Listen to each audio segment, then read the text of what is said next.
have I got an episode for you today. We're joined by psychologist Caroline Katz, an expert in all things feedback. Caroline is particularly adept at exploring individual and team dynamics to improve working relationships, and she weaves together psychological and psychodynamic approaches to facilitate insights. You know, feedback really matters. It's one of the biggest issues that I come across in my work. It's something that I find a lot of people avoid or get anxious about.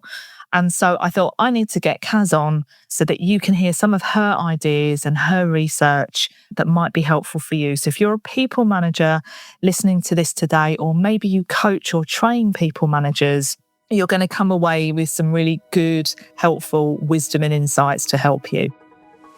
Well, hello there. Welcome to Manage with Confidence with me, your host, Dr. Hayley Lewis. Each episode, I'll explore common issues that people managers like you often grapple with. For example, giving negative feedback or keeping your team motivated during change, or maybe you're trying to manage people with diverse needs. I'm here with you, giving you support when you need it so that you can manage with confidence. So sit back, grab a cuppa and find out what to expect from today's episode. Kaz, welcome. Delighted to be here. Thank you, Hayley. I feel honoured. With more than 25 years' experience in leadership development, Caroline is a chartered coaching and occupational psychologist and an EMCC accredited coach.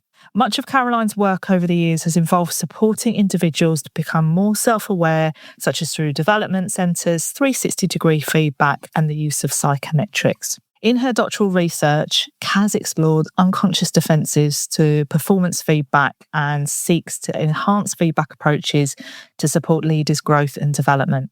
And there are so many reasons why I wanted to get Caroline, also known as Kaz, on the show. And I am absolutely chuffed to pieces that she joins us today. Kaz and I had a pre-brief just to kind of go through how the episode would run.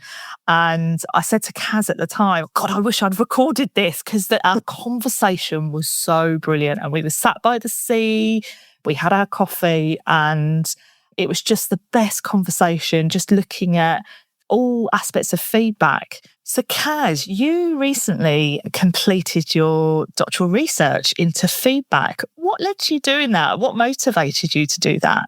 I think like a lot of people who entertain research later on in their lives, we have to admit that some of this is me-search. So for me, the catalyst really was a personal experience.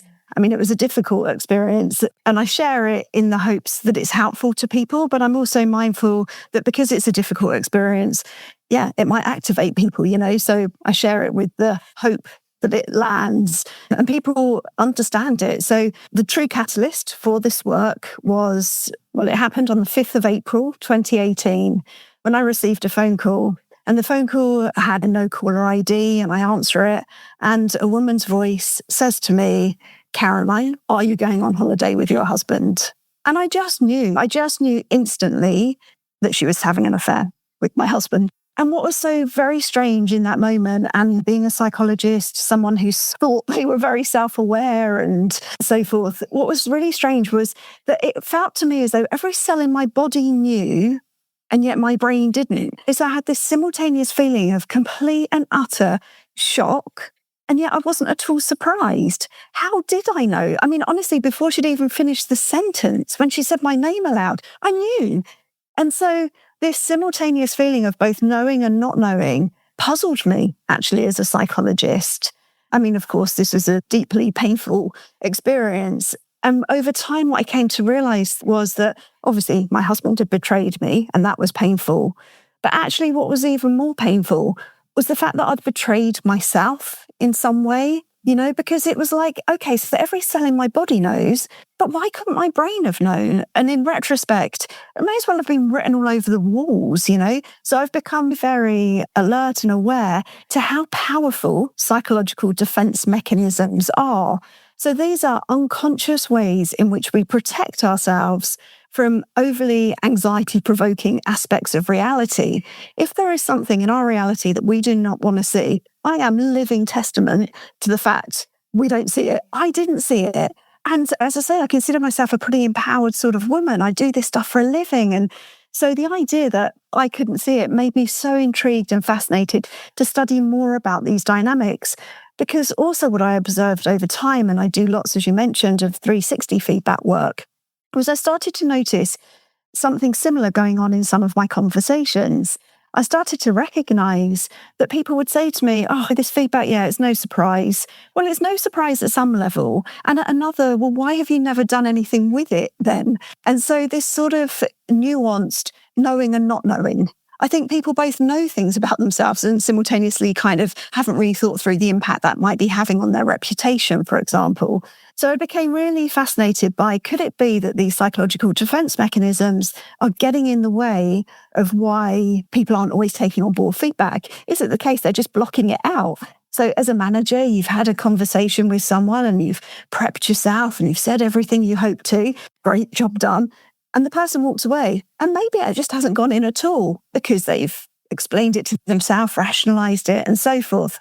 And because there is such a discrepancy between, all of the research suggests, between giving people feedback and behavioral change, and lots of the academic explanations of this, look at things like who's the feedback from or the timing of it, all these different aspects.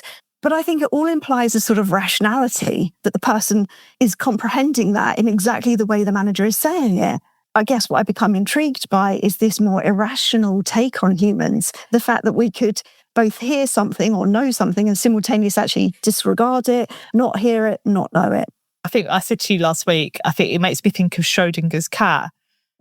The cat's alive and not simultaneously at the same time, as long as the box remains closed. And it kind of got me thinking about feedback.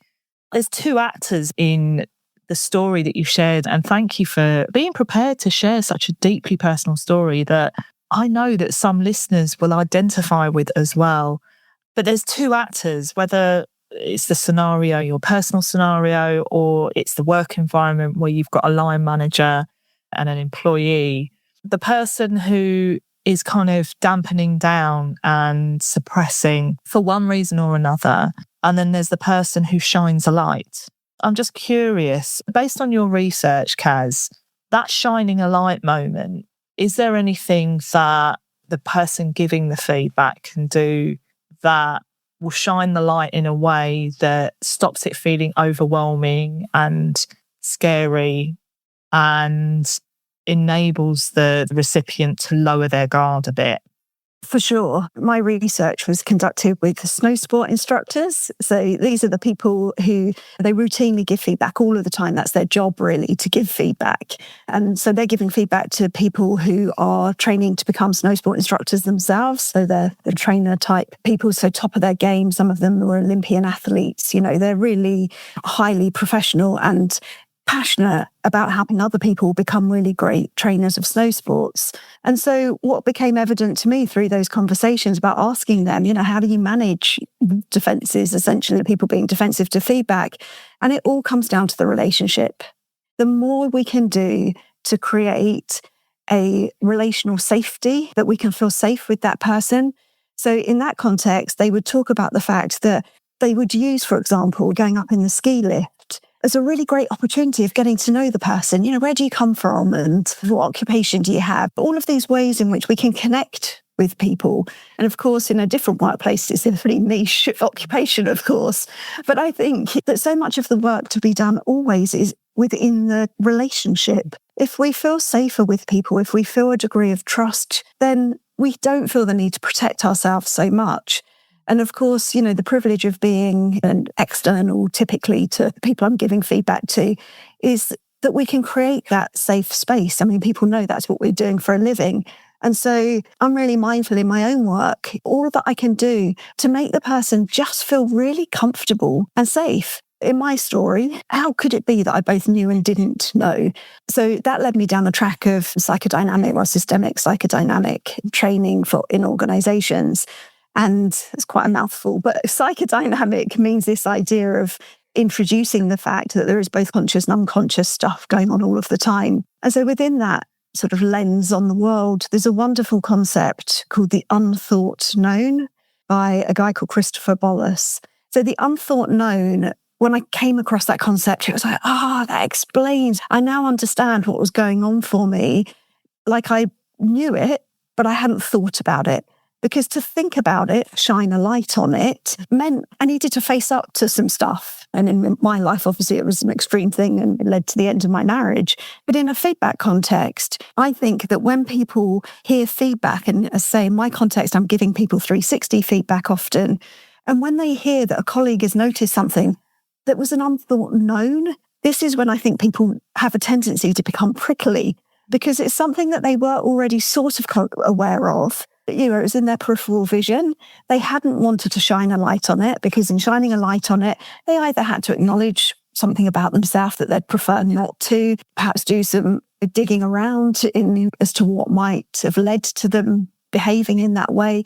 So there's good reason that we sometimes keep stuff, turn a blind eye to it.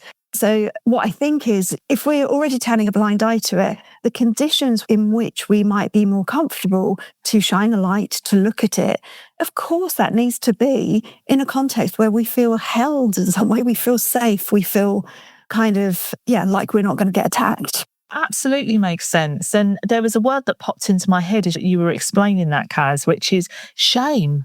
I can imagine, I don't need to imagine, I'm a human and I've had feedback myself where I've been confronted with stuff that was an unthought known. And there's feelings of embarrassment, but the overriding one is shame. And so for that shame to not get in the way of the conversation, I absolutely echo your point around there's work that needs to be done before these conversations, and that work's always ongoing. And that is about, my question to listeners is, what are you doing to consistently look at the quality of the relationships that you have with your team members? It's something I talk to managers about all the time.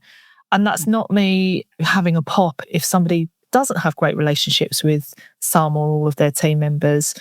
But okay, what are you going to do about that moving forward? Because we know one of the top mechanisms, one of the top factors that influences somebody's ability to perform well at work and to feel happy at work is their relationship with their line manager. But as kind of we're hearing from you, it plays a huge part in these really important conversations that need to take place if people are to do and be their best selves at work. I find that feedback is consistently in the top 3 issues that comes up whenever I'm working one-on-one, in coaching, or I'm running kind of training courses with managers. Why do you think it is that feedback givers, the people managers in this context, struggle with giving feedback? What's going on there from a psychodynamic or psychological perspective? I mean, I guess it's worth highlighting that feedback is a really broad term, isn't it? And what we're probably speaking to more specifically is feedback that is in some way personal. I'm thinking of a task-based feedback. I don't know, highlight aspects of that Excel spreadsheet which enhance its landing or something. I think people are less likely to feel resistant to give that feedback and less resistant to hear it. So I guess, to be more precise, the bits that feel most uncomfortable, I assume to be the more personal aspects. And actually, interestingly, that was backed up in my research a bit. So going back to these snow sport instructors, they're giving feedback both on the person's capability of skiing or snowboarding, whatever it is, as well as their teaching capability. And anecdotally, they felt that it was more often when they were giving feedback on the teaching style, which pertains much more to your personality, perhaps, than bend your left knee a bit more kind of feedback. Other research, obviously, meta-analysis stuff, has revealed that the stuff that might impact someone's self-esteem is the most impervious to, people are less likely to take that on board. So I think naturally people are more reluctant to say things that essentially have an interpersonal risk within them. The risk is, will I upset them? Will I anger them? As well as, what might they think of me? I mean, I think even when you're out for dinner with someone and they have some spinach between their teeth, it kind of feels awkward, doesn't it? Oh, should I mention that? And then if it's pointed out, to your point, there's always an instant shame or something. So I think these are very human attributes, the sensitivity in which we both want to look after each other. I think in my experience, line managers often are very well intended, and so they don't want to upset people. And if you have a conversation and it goes badly and the person gets angry, I can understand why people avoid. Yeah. It's one of the things I talk about in episode 1. The question I'll often ask is, what's the worst that can happen? And the manager or the managers will kind of sit there, they'll have a little think and they go, well, the person might get angry or upset. And then I ask, okay, are they likely to get violent? If it's an in-person conversation, are they going to throw stuff? Are they going to hit you? And they kind of look at me like I am crazy for even suggesting. They like 30 years, Kaz, I've never had someone go, yes. They're kind of like, no. And it's like, okay, so what's the worst that can happen? But we can also flip it on its head. Like, what's the best that could happen if you're brave enough to have this conversation? Let's look at it from that perspective. What are the traps you would advise people need to watch out for? So the kind of common mistakes feedback givers, the traps that they fall into, what are those in your experience? Well, I guess the main one is the one we've just spoken to, which is avoidant, not doing it. And that would be the main trap. It's not doing anything at all. Yeah, just not doing it. And actually, it's really interesting. I was in a feedback session yesterday and they were talking about how unusual it was to be receiving this feedback. That is not a norm of giving feedback and how uncomfortable that was for this individual. You know, they were really welcoming having this opportunity because they kind of felt like in a vacuum without having any feedback. So you're right to pose okay, let's flip it and see what are the benefits of doing it, because actually no feedback at all is deeply difficult for humans. You know, we need to be seen, we need to be recognized. And so the absence of feedback is actually a greater risk than feedback in a sense. So traps to avoid, I guess, it is this idea of becoming more skillful then at or confident in having these conversations that we know lead us into a risk here a little bit. So therefore we become even more mindful of the way in which we have the conversation. I'm sort of reminded of the fact, you know, if we think of every interaction as having both a kind of content and relational component. And so the content is one thing. You're too abrupt in meetings. You come across as too domineering. This is the content. But the relationship I have with you and how I nurture or manage and help you to take that on board about yourself is a whole nother aspect. So I think it's about paying attention. You know, people are often fixated about how they're going to get the message across and pay a lot of attention on the words aspect, the content. But as I say, I think it always comes down to the relationship ultimately. The word that's popped into my head now is care. You've got to care for the person. I think this is something that Kim Scott talks about in her book Radical Candor. Like, you've got to care enough to go there. Yeah, totally. But there's also something, and again, I talked about this in the first episode. In my experience, and I'd be curious to hear your take on this, very few of these conversations go well if you do them off the cuff and wing it. Even just taking 5 minutes to get your head in the right space and just think carefully how to position the message, the tone that you want to use. You know, you want to be clear. That's a form of care as well. I'm just really interested in your thoughts on whether people can wing these conversations or not. I guess the bit that you didn't mention in that I think is pivotal is the two-directionality of it. So the listening part, it's all very well getting yourself in the right mindset and prepping yourself, but are you prepared to listen to actually their take? So I think some skillful managers can wing it, so to speak, if the foundational relationship is already there and they're prepared to listen. They're not seeing this as a dump it on the person. They're right, you're wrong, you need to hear this, you need fixing. But if that's the mentality we're coming from, then no, I don't think it's a great plan. But brilliant. Yeah, absolutely brilliant point. And I don't know if you've come across Guy Ichchakov's work. So he's done a lot of work around listening and kind of these kinds of conversations. And I think one of his studies from kind of 2019, maybe, he found through one of his studies that empathetic, attentive listeners are much more likely to help lower the defensiveness of the other person. So I absolutely love that point. So yeah, and that takes a bit of the pressure off us as well. You know, we don't have to go in with all the answers. We can start off the conversation, but we can ask questions of the other person. And that leads me to my next question, and I feel really strongly about this. I talk about this all the time, and I talked about it in episode 1. There are two parties. I've said for a long time, every relationship is a 50-50 responsibility. never more so than that important conversation between a manager and a member of staff. So when we think about the feedback recipient, Kaz, what responsibilities does the feedback recipient have in that conversation? It's an interesting one, isn't it? Because, are they in a growth state? Are they wanting to learn? I think it's helpful to reflect on Johari window. Johari window is just a brilliant 2x2 model that I think gets to the heart of what you're describing, like the interaction between two people. So the axes on the Johari window, one is self or me, and then the other axis is other. And we have this 2x2, and one of the column headings or row headings as well are known and unknown. So we create this 2x2 model of self, known, other known, and unknowns variations. So what's known to self and known to other can be described as like the arena. And so in that quadrant is where conversation, interaction takes place. And it's where we're comfortable sharing that stuff. But the proposition of Johari window is that if we want to connect more deeply, increase trust, get to know one another, we need to expand that arena. And so one of the ways in which we can do this is like going from, if people can picture it, but one way of expanding that is what's known to self, but unknown to others. And so this is about me sharing more of my vulnerability, kind of lowering my professional mask or facade, showing my soft underbelly, that kind of idea. And in doing so disclosing is what I'm describing.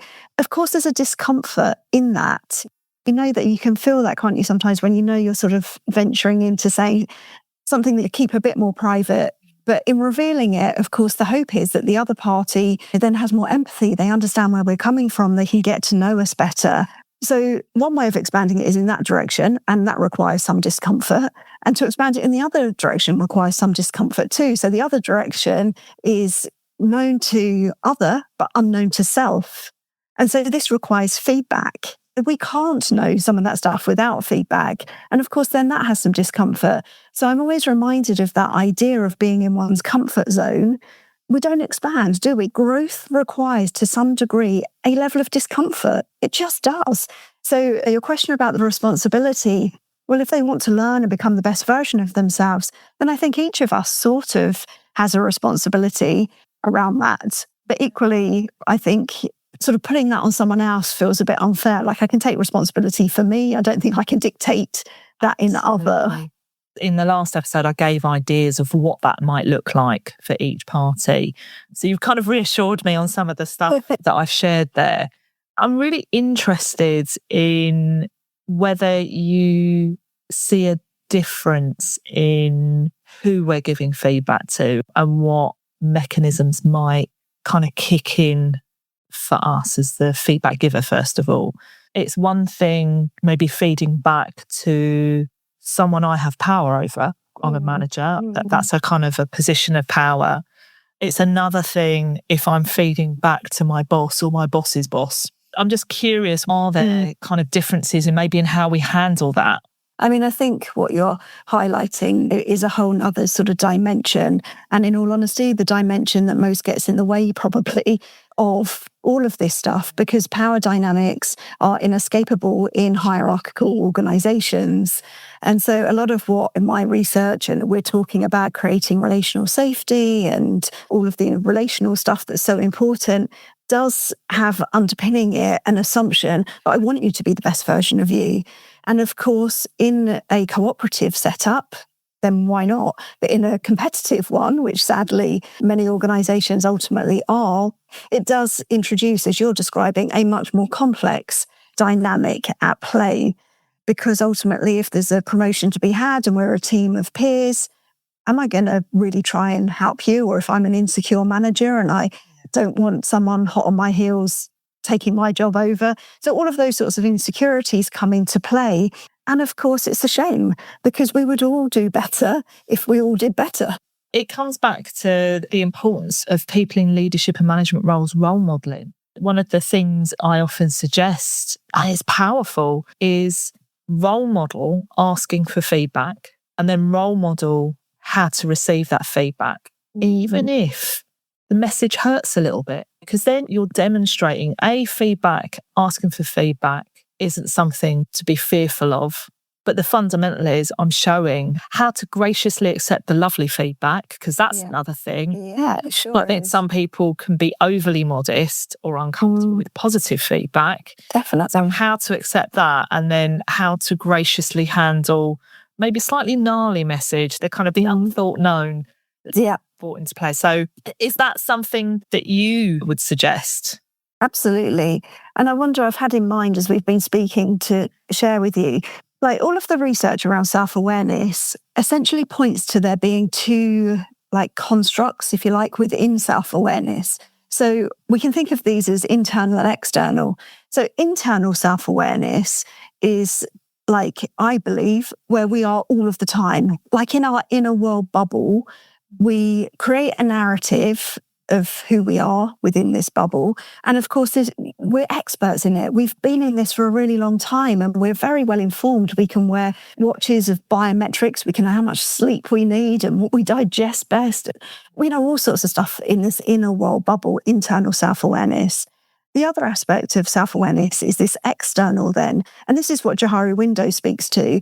It's this idea of the accuracy I have of how other people perceive me. How able am I to know how I land with other people? Am I alert to what my reputation is with my team and so forth? And those two constructs are not correlated. People who ruminate, stay up all night thinking about themselves aren't necessarily any better or worse at knowing how they land with other people. And I think it's really helpful to think of self-awareness as those two components. And I share that frequently with managers, because what it invites, I think, then is the curiosity to, okay, if there's a discrepancy between my inner world narrative of who I am as a boss versus how other people see me as a boss, let's get curious about why there's that, what is behind that discrepancy. So often we use this image, which I really love, of a little kitten looking into like a reflective water, but the reflection back is a lion or some big tiger, you know, that we see ourselves. Some leaders, they see themselves as pussycats, but no one else does. So how can we help people hold a mirror up to that inner narrative? And like I say, this is where psychological defense mechanisms come in, because we often don't want to rock that boat. You know, we create these narratives that make sense to ourselves of who I am, how I am. And I like that. Thank you very much. I don't really want you interfering with that. But of course, unless we're open to getting feedback, we can never access that external aspect of self-awareness. And certainly in the emotional intelligence literature, the definition of self-awareness, which is, of course, at the heart of emotional intelligence, I'm hoping people are familiar. It's been around a long time now, hasn't it? This sort of notion of emotional intelligence. At the heart of that model is self-awareness. And within that kind of field of writing, it's usually defined as the alignment between how I see me and how others see me. And if this is closely aligned, I'm said to be self-aware. And as I say, that's actually only a part of the story, really, of self-awareness. But it's the part of the story that we can only get by asking other people. How can we ever become more aligned in how my style lands with other people? And of course, if there are discrepancies, I can then do something about that, because often I really believe it's because people don't recognize that the other person isn't necessarily taking the time to really think through, what are my intentions? We don't do that as humans, do we? We each individually know our intentions, but we only ever measure others really on their impact. And so as a boss, you know, if I want to be more intentional about my reputation to be one of warmth or something, then I need to know if it's coming across like that. And if for some reason my positive intent inside isn't, then I can now do something about it. So I guess what I'm trying to express is, you know, taking some of that fear and, like you say, role modeling it, because actually it really benefits everyone to tap into those two aspects of self-awareness. And I think a lot of people just sit in their inner world bubble, creating their narrative of who they are, and that will only get us so far.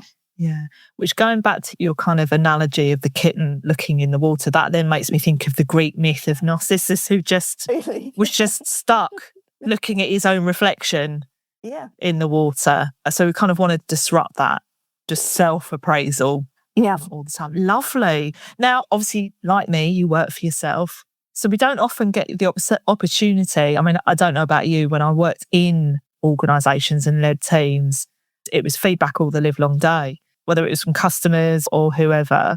But now I'm guessing for you, most of your feedback conversations are that kind of more formal, professional, where you're giving feedback to a client, maybe on their 360 feedback, but that's not without some of its issues, depending on what's come through on a report. So I'm just really curious, as a professional, Kaz, and someone who is a professional in giving feedback and gives stuff like 360-degree feedback. You've talked about the importance of the relationship and trying to build that, but how do you approach having those kinds of feedback conversations?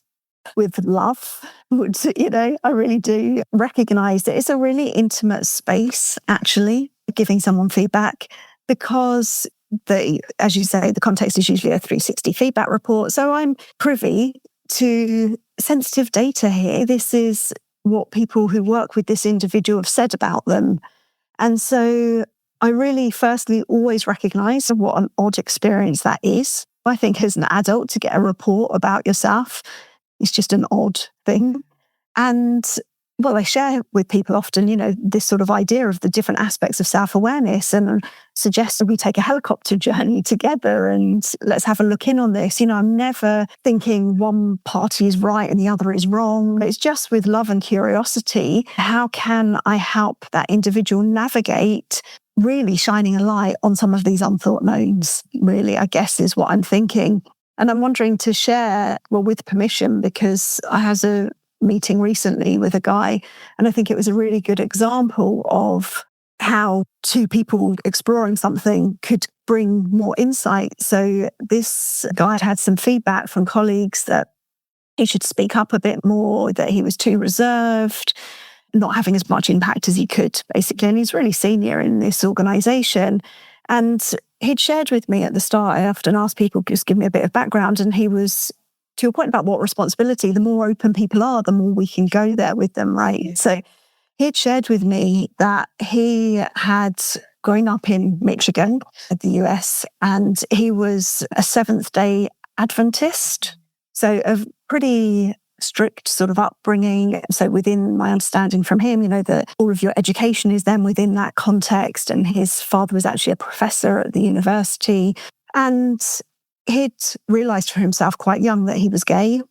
And within that way of thinking, this was a sin. And so I think from a really young age, he'd become hyper vigilant at looking at dynamics in a situation. How's it going to reflect on his dad if he speaks out in any way? And so this sort of almost spidey sense, he had an incredibly attuned radar for what's going on in a room. What are the power dynamics? Is it safe? Is it not safe? But of course, his calibration of what is safe was really high, because I think throughout his life, he'd really had to protect himself. So I think for him, he'd just never thought about it in that way. He'd never thought about how this hypervigilance, he hadn't ever used that language really around it, but he was alert to the fact, of course, growing up in those strict conditions and feeling different meant that he needed to manage himself in order to feel safe. And of course, he's carried that on into adulthood and now into his leadership. And so that sort of recognition that actually now in this context, he's safe to speak out.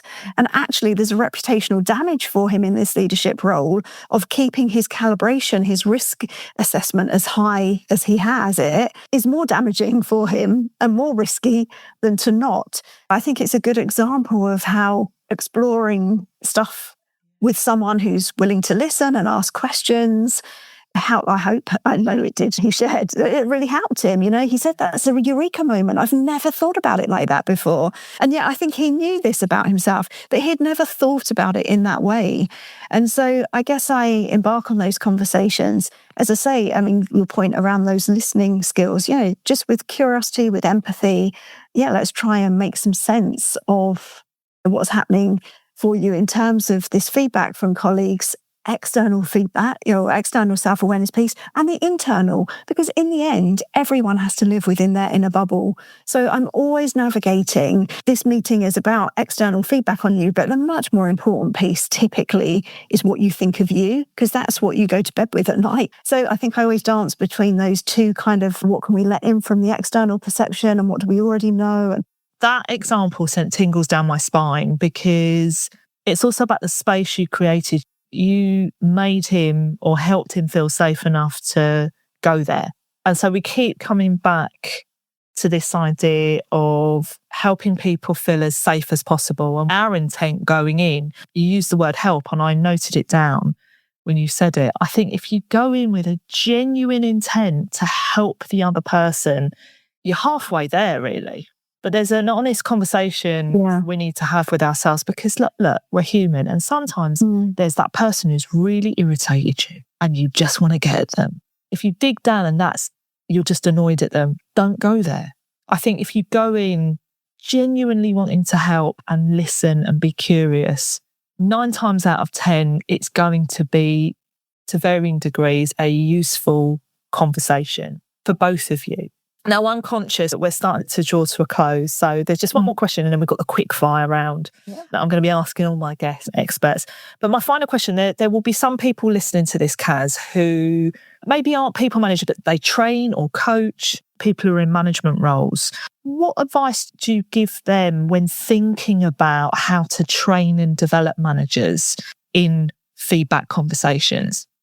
Recognizing that it's actually a really complex skill that we're describing, because in order to give good feedback, I think you do need to have emotional intelligence yourself. As you're saying, if that person's just angered you and really you're just wanting to vent your anger at them, we have to rise above that, don't we, essentially? So the emotional intelligence of recognizing, am I in this space and contract of giving feedback because I really want to help you develop, or is it actually because I just want to get some annoyance out of me? And training managers, holding that space as you described, what does that require? Well, it requires emotional intelligence. It requires actually like metacognition, like the idea of being able to think about thinking. And what I'm describing in this internal and external self-awareness stuff is kind of complex stuff, isn't it? Because for many people, I just am the way I am. I'm just thinking, I'm just here. So sort of taking a balcony view on oneself isn't common practice for some people. You and I do it as coaches, and we invite our clients often to do this. But I think for most people, that isn't happening as often as it might. So helping managers recognize, as I say, almost that feedback has these two aspects going on, the content and the relational aspect. So really the metacognition, almost to be able to look in and notice in this dynamic, is the person looking upset? Are they looking angry? And so recognizing what's going on dynamically within the meeting, as well as landing your message, is quite a complex skill, really, because it requires a sort of capacity of, perhaps you might call it, double awareness of what I'm saying, but also awareness of noticing what's happening as a result of what I'm saying. I think these are very achievable skills, and most people do these things when it matters. They might do it with their children or with love. So I think when we're training managers, let's think about it a bit more holistically than here's a model of a feedback sandwich. Well, don't get me started on the feedback sandwich, but I think what jumps out from what you've just said, this is something that I've been digging into and researching and working on more and more over the last 2 years, is emotion regulation. And I think that's important for everyone in that conversation.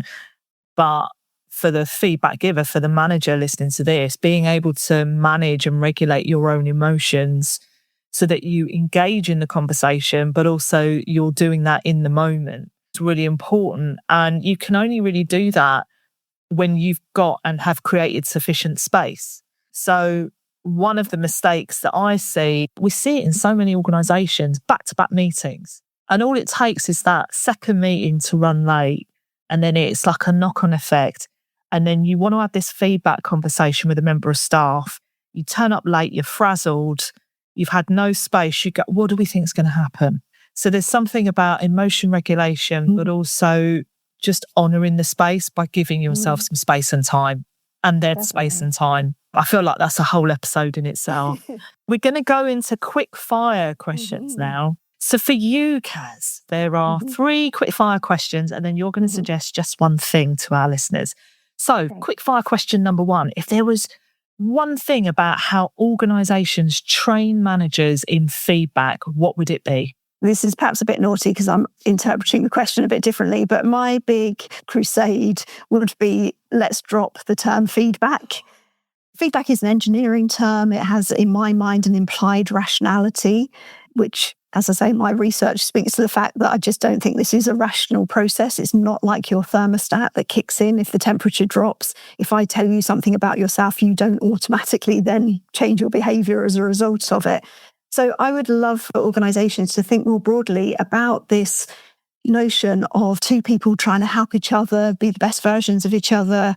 I've been pondering on what term I'd like to replace it with, and maybe connection. I'm conscious of that also being an engineering term. But there's something about feedback being more two-way. Sorry, I appreciate this is quick fire. That wasn't... No, that's great. I love that, and I like a bit of provocation.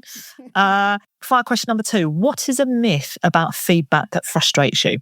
Well, I think we've mentioned it already. It's the sandwich. Yeah, and I do get the balance and all of that stuff, but... For listeners, we're talking about the shit sandwich, as it's sometimes called. It's very 80s, old school kind of business training, but you say something nice, you then quickly shoehorn in the unpalatable thing in between the slices of bread, and then you finish with something nice. And we know, Kaz and I know from our research and our work, that really doesn't work. So that's what we're talking about. When Kaz is talking about the sandwich, she's being very polite. She's shoving her upbringing is better than mine. It's the shit sandwich. And quick fire question number 3. What is one management behaviour that is fundamental to good quality feedback? Listening. Lovely. So I'm conscious there's a lot of rich, good stuff, and I can imagine as a manager going, like making notes, and there's a lot there. I want to kind of take it down to its simplest form. So finish this sentence for me. If there was just one thing you would advise a manager to do after this episode, it is... recognise the co-creation of enhanced self-awareness. So I love the concept, it takes 2 to know 1. It takes 2 to know 1. I'm now trying desperately not to break into the Spice Girls song, 2 become 1. I wouldn't do that to you listeners. It takes 2 to become 1. Lovely. It takes 2 to know 1, like as in, so managers to take from that, either for others or for themselves, in fact, that we can only enhance our self-awareness with the guidance of someone else, because otherwise we're just trapped in this bubble of ourselves. So it takes 2 people to know 1 person. We can't do this stuff alone. And we definitely aren't designed to do this stuff alone. Humans are collaborative creatures. And the spirit of my work is that, we can support each other to become better versions of ourselves. We can't do it by ourselves. Yeah. So there you have it. Episode 2 with the wonderful Caroline Katz. And, just so full of wisdom and knowledge, and more importantly, compassion. I think there was so much that jumped out at me that I think we don't think enough about when it comes to these kinds of conversations.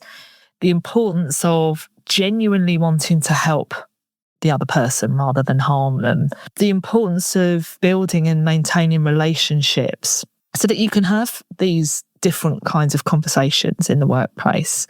The caring enough about the other person to go to some of these places in these conversations, particularly when we're talking about behaviour and the impact that someone's behaviour might be having on others.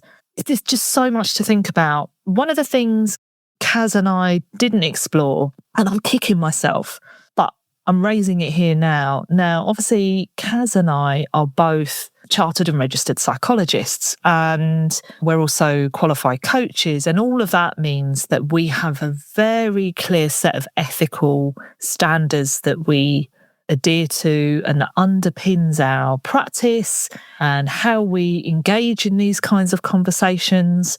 For example, Kaz made sure that she had the permission from her children to share the very painful story that affected her family.